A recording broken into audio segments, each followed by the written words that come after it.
He exposed Allstate's darkest secret in front of Congress. A senator cornered the insurance giant's whistleblowers who revealed how disaster victims like Ms. Miguel were being systemically lowballed, silenced, and robbed. What you're about to see changes everything. Thank you, Mr. Chairman. Mr. Secretary, you and I served together in Congress for 15 years. We didn't always agree, but I believe we shared some common values. A belief in defending democracy and human rights abroad, and honoring the Constitution at home. That's why I voted to confirm you. I believed you would stand up for those principles. You haven't. You've done the opposite. And you used to speak with conviction about the importance of foreign aid as a tool to advance American values and interests. Then you stood by while Elon Musk took a chainsaw to USAID and other assistance programs. That has left a staggering toll. Broken trust with countries, openings for China and other adversaries, and countless preventable deaths of children and others. Take Sudan, for example. The freezing of U.S. humanitarian assistance forced the closure of nearly 80% of the emergency food kitchens there. 2 million famine-affected people were left without access to food. People died because of those actions. Mothers, fathers, and children. Tons of emergency food that could have saved their lives was left rotting in warehouses because you and Elon Musk refused to let USAID do its job. Sudan is a country where, by the administration's own determination, a genocide is unfolding in Darfur. But here's where it goes from cruel to despicable. While cutting off food aid to Sudanese families living through an actual genocide, you're fast-tracking white South Africans for refugee status under a manufactured claim that they are the victims of genocide. You tried to block the admission of individuals who had already been approved to come here as refugees while making bogus claims to justify granting such status to Afrikaners. You've made a mockery of our country's refugee process, turning it into a system of global apartheid, where political ideology and race, more than truth or need, matter. And while you've turned away from a genocide in Sudan and invented one in South Africa, you teamed up with President Trump to throw the Ukrainian people under the bus and have been played like a fiddle by Vladimir Putin. Of course, Donald Trump not only said he would end the war in Ukraine on day one, he also said he would end the war in Gaza on day one. And yet last week, you were all running around to Gulf states giving away very sensitive American AI and chips technology, but doing nothing to end the war in Gaza and get the remaining hostages returned. You know that for 78 days, the Netanyahu government did not allow a scrap of food to enter Gaza to reach over 2 million civilians. 57 children have died from malnutrition so far, and more than 14,000 children are in imminent danger of dying of starvation. As Cindy McCain said last week, and I quote, "Families in Gaza are starving while the food they need is sitting at the border." That is a gross violation of both U.S. and international law. What did you do? Nothing. Not once did you publicly call upon the Netanyahu government to end the blockade. Fortunately, other countries spoke out, and now we see a tiny trickle going in.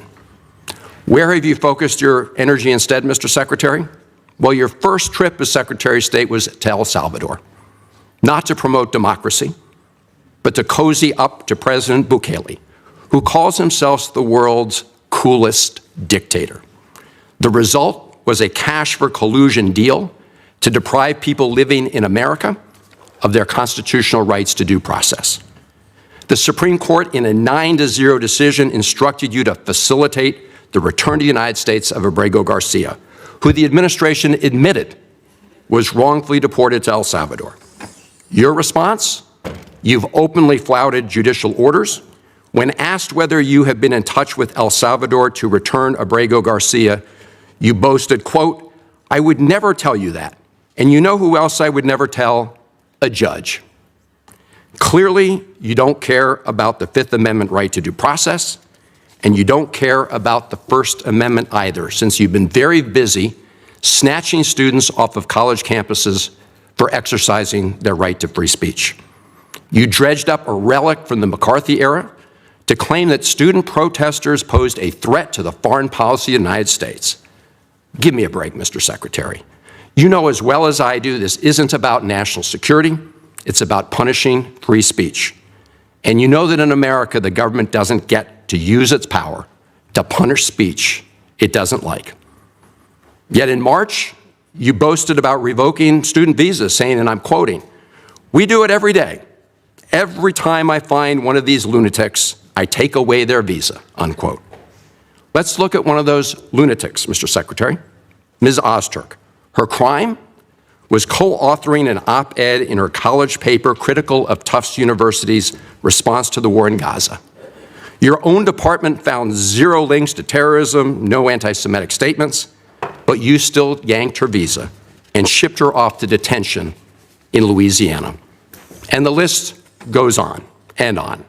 The federal judge in the case of Mohsen Madawi, who is the Columbia student who was ambushed by federal agents at his citizenship appointment, said, and I quote, this is the judge, "Legal residents not charged with crimes or misconduct are being arrested and threatened with deportation for stating their views on the political issues of the day. Our nation has seen times like this before, especially during the Red Scare and Palmer raids. Like the McCarthy-era witch hunts of the 1950s, your campaign of fear and repression is eating away at foundational values of our democracy. Back then, it took one voice, Attorney Joseph Welch, to cut through the hysteria with the simple question that marked the beginning of the end of that shameful era. He asked Senator McCarthy, have you no sense of decency? And I would ask you the same, Secretary Rubio. But you have shown through your words and your actions what the answer is. And I have to tell you directly and personally that I regret voting for you for Secretary of State. I yield back. May I respond? You may sit. Well, first of all, your regret for voting for me confirms I'm doing a good job, based on what I know. Well, that's just a flippant statement, Mr. Secretary. Can I respond, Mr. Chairman? You may. I didn't ask Senator, please let the Secretary have I'd be happy to, but then I can respond to his.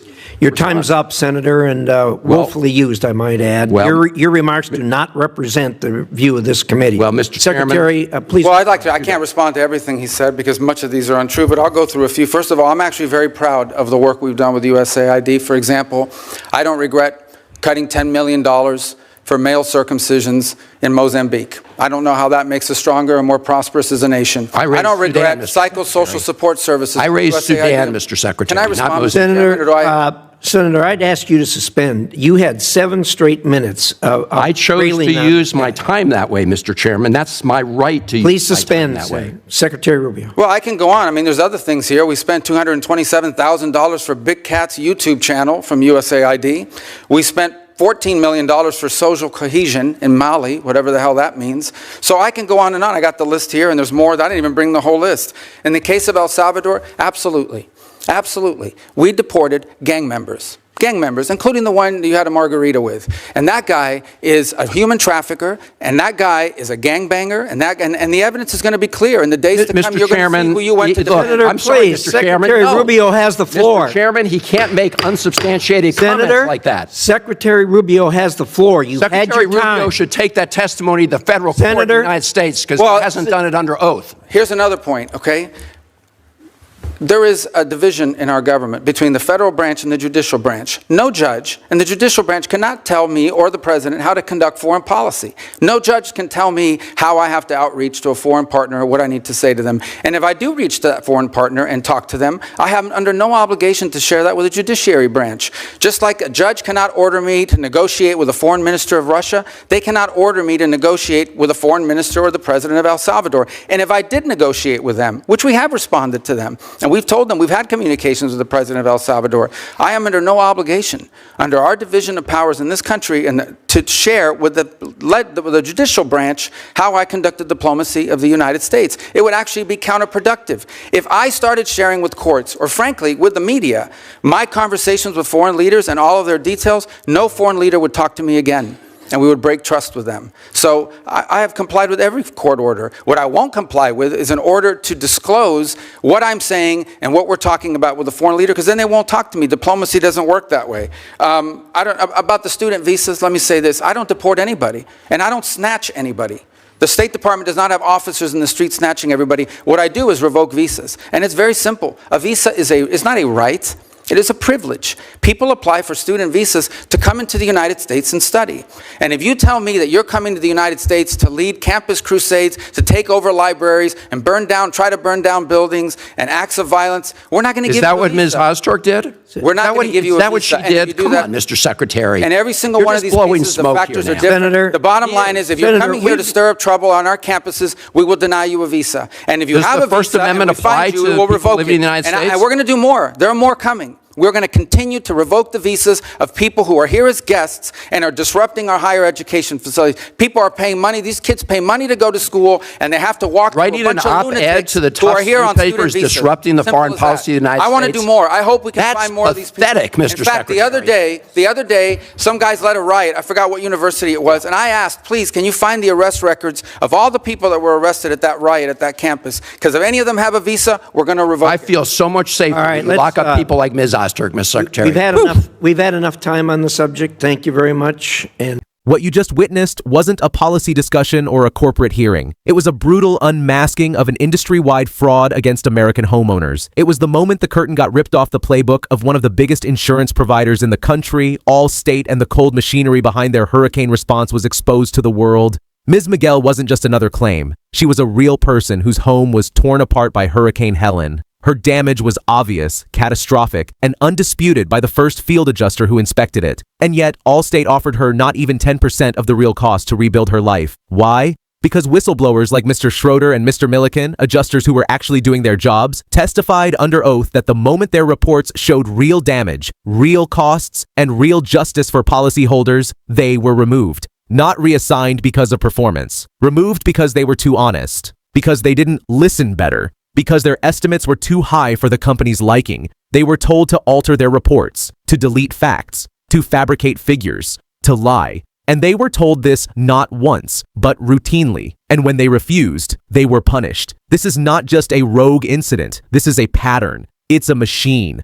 A system designed not to protect customers, but to exploit disasters, undervalue destruction, and inflate profits on the backs of devastated families. This isn't an accident. It's business. The senator's questioning was surgical, relentless, and damning. He cornered the adjusters on every point. Were they told to reduce payouts? Yes. Were they told to delete truth from reports? Yes. Was this happening in multiple cases across years? Absolutely. And what's more chilling? There's no transparency. When Allstate manipulates a report, the policyholder never finds out. No one sends you a letter saying, "Hey, we lowered your coverage because it helps our quarterly earnings." You only realize it when your life is in ruins and your check is worthless. So the question becomes, how many thousands of Americans are sitting in broken homes, unaware that they were scammed by the very companies they trusted? How many Allstate customers never knew their adjuster was silenced, their evidence erased, their hope discarded? It's not just a violation of ethics. It's a violation of trust. These whistleblowers weren't radical activists. They were seasoned, trained professionals who inspected thousands of disaster sites. And they risked everything to come forward. Not just their jobs, but their reputations. And for what? To confirm what we feared but couldn't prove.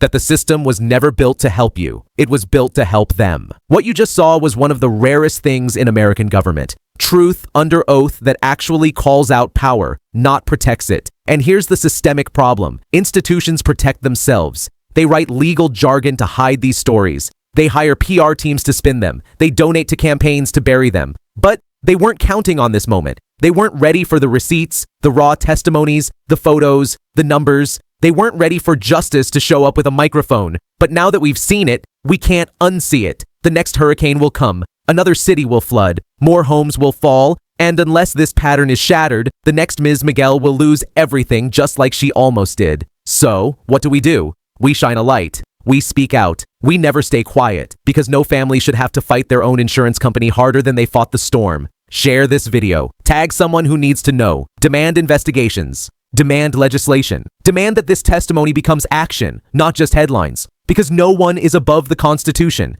not even billion-dollar corporations. Subscribe to stay informed and stay loud. This fight is just beginning.